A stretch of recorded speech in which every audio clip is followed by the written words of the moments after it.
Ohio's next governor, Vivek Ramaswamy. All right, Vivek, he talks about eliminating the Green New Scam.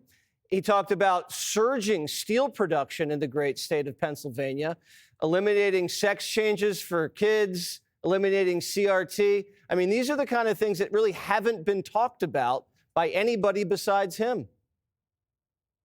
So look, I think one of the great things about that speech, Jesse, is it was reminding Americans of a basic thing that unites us. It's called common sense. And that's what won the election in 2024. And I think it's what's going to win us in 2026 as well.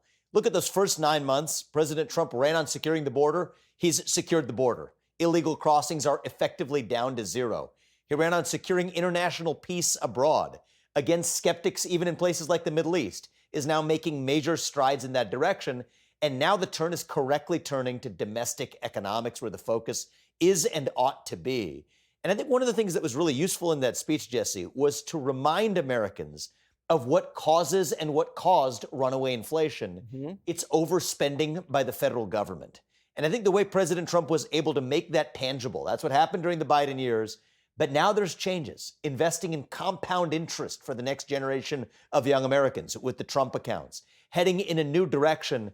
I think this is going to be really positive for us heading into 2026, explaining to everyday Americans at home what caused those prices to go up, but now what's actually going to cause them to go down, both at the federal and state level. And I think this is a good development and a good move that I want to see more of heading into next year. He's a great storyteller, and it was smart to put a face on the story. You have Donna, who came up, no tax on tips. You have Sean, no tax on overtime.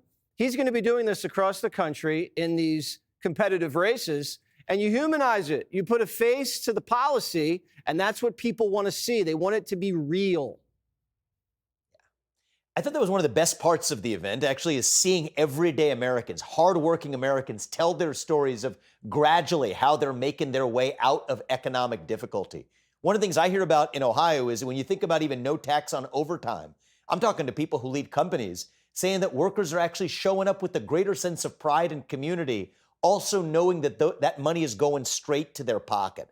So none of this is going to happen overnight. Not all of it belongs with the federal government's responsibility either, Jesse.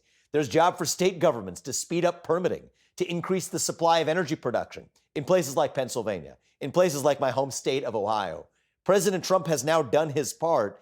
It's now up to states, including people like myself who are up in 2026, to do our part and follow those policies to increase the supply of housing, bring down those costs further, improve education in our country.